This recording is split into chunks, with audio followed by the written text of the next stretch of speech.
Removal.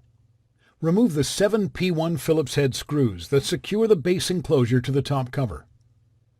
Note, the 2 screws on the bottom edge are shorter than the other screws. Carefully detach the base enclosure from the top cover clips.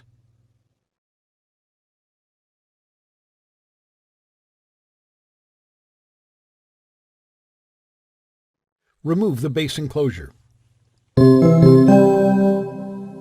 Replacement. Place the base enclosure on the top cover and align it to its securing clips. Press down firmly to reattach the base enclosure to the top cover.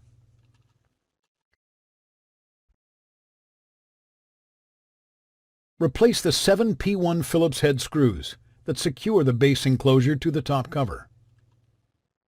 Note, the 2 screws on the bottom edge are shorter than the other screws.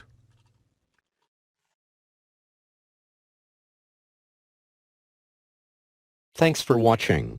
Please click subscribe for more videos and weekly updates.